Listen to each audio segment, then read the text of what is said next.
nice to get up and move a little bit. Sitting is very wearing to me.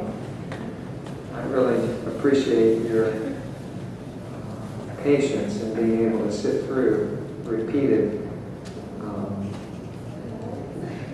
classes. I don't believe I could ever go back to school. I've enjoyed Jesus' school so much, getting outside, looking.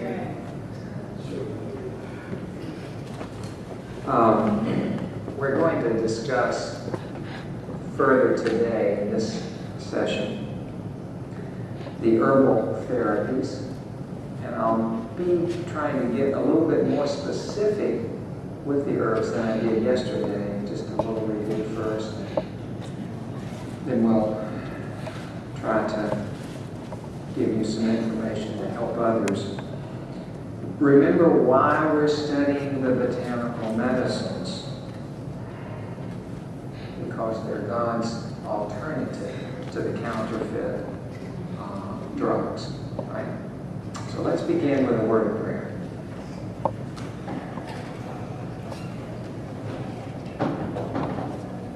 Dear Jesus, precious Heavenly Father, sweet Comforter, please come and minister to us once again during this hour, that we can know that heaven has been very close. For Jesus' name, I'm going to just mention again that reference from Second Selected Message, page 450. More deaths have been caused by drug taking than from all other causes combined.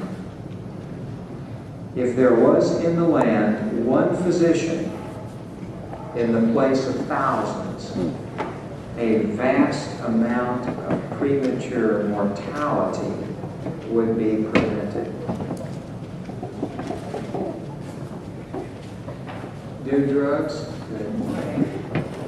Do drugs cure disease? What are we told? Drugs never cure disease. So you don't have to, question that any longer. You have a definitive statement from inspiration. If you think that you're going to get better from drugs, it won't happen. Now, drugs do certain things, and they can give the illusion of people, responding. But drugs don't cure disease. They only change its form and its location in the body. That's all they do. Remember Jeremiah 8:22 that we have referred to in the past. Is there no balm in Gilead?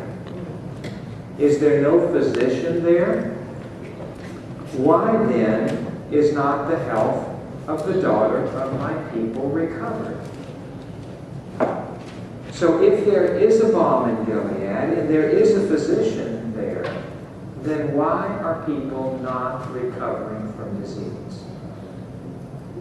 I was meeting with one of our people yesterday, and they brought their medicines in. The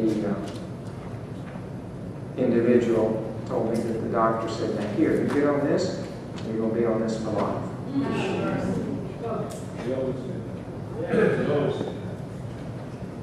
I'm thinking, well, if this is going to cure me, why would I have to be on it for life? That should let us know that drugs are not curing anything. We stop the drug, the problem, and we may not be seeing the problem, but we stop it, it's there. And so this is why the health of the daughter of God's people is not being recovered, is they haven't gone to Gilead. You see? They haven't taken of the balm. Because Jesus is in the healing business. We're told that we are to heal the sick by God's power, right? Not we're just band-aided, it'll be a festering wound. Heal the sick. Jeremiah 46:11, go up to Gilead and take balm, O virgin, the daughter of Egypt, for in vain shall you use many medicines but thou shalt not be cured.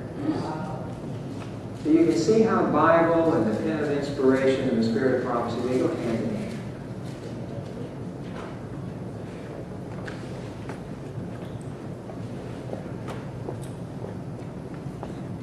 Aren't you thankful for the testimony of Christ?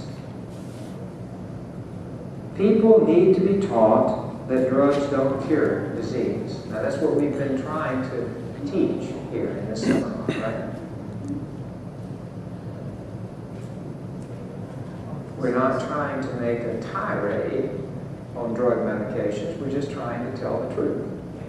They don't cure, and they cause many side effects.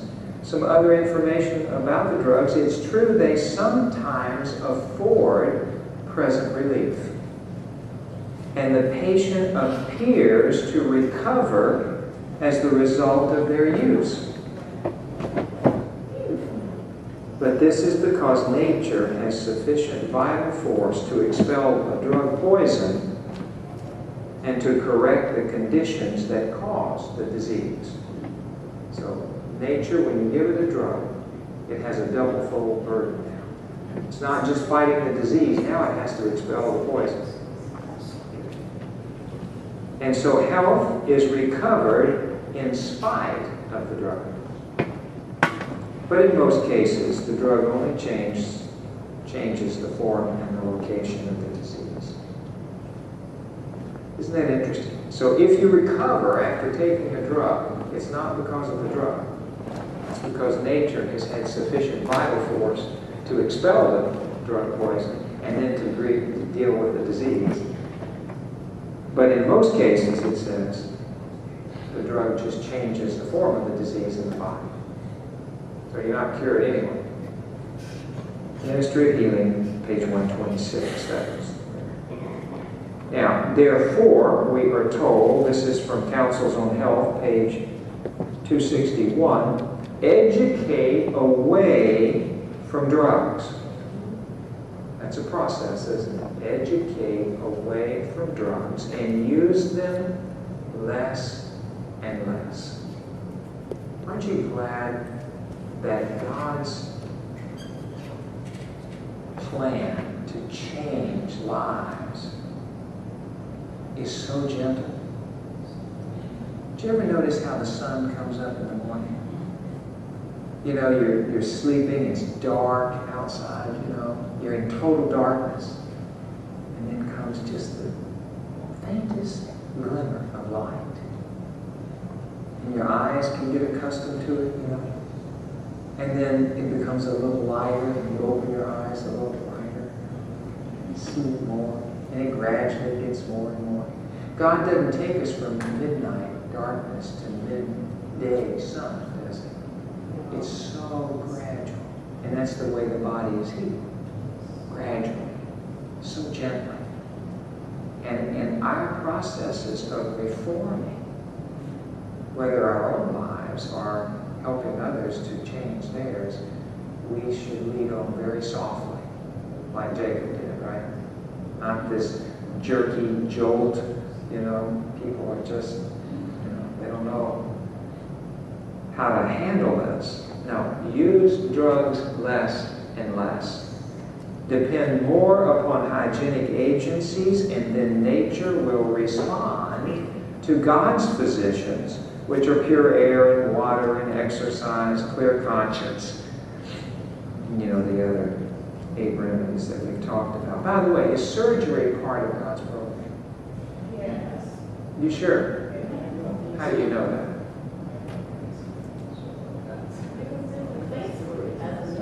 Well, but that doesn't, we're not going to just accept that, right? We have to have a word. Well, I know because God, the first surgeon from surgery From Adam. Right, exactly. Put him to sleep, took out his rib, knit him back up again. He was the first surgeon, the great physician. And we are told that in our medical institutions there should be combined surgical and medical work. Okay. So yes, people don't, you know, I've met some folks that they just don't know, never. You have surgery, you're just apostate. No, No, surgery is part of God's healing plan. Now, we don't want to just send everybody to surgery. We want to try to make that the last stop for most diseases, but some, if you have an acute appendix or something, get that thing out. Hot gallbladder, get that thing out. Don't just sit there. If you've got a cancer that is contained and not spread, you can get that thing out quickly, do it. There's even a place for dentistry, isn't there?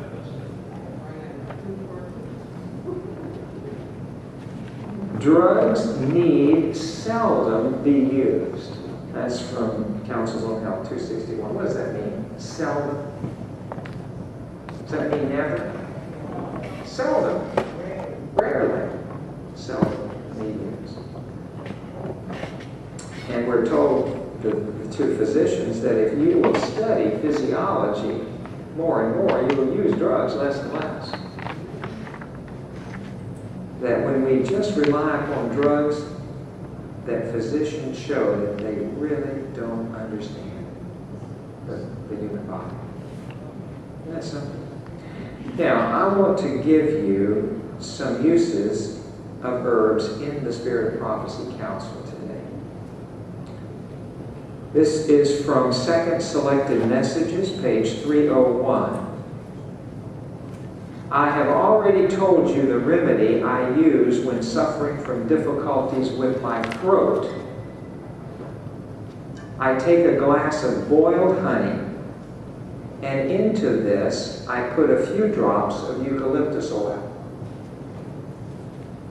When cough comes on, I take a teaspoon of this mixture, and relief comes almost immediately.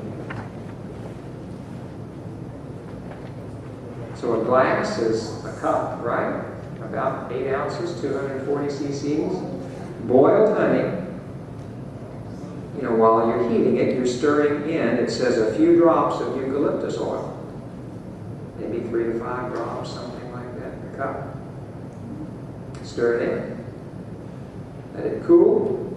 And then when cough is there, 1 teaspoon. 1 teaspoon.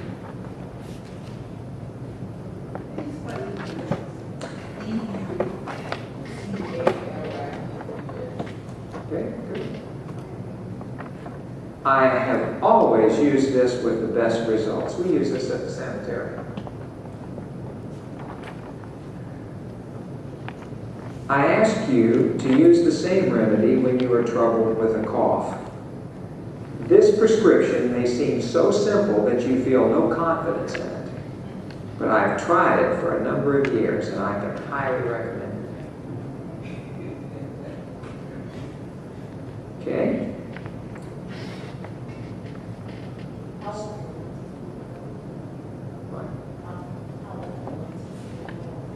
Doesn't say. It says for a cough when you need it. Can't use too much. A teaspoon is a pretty good dose of honey in it.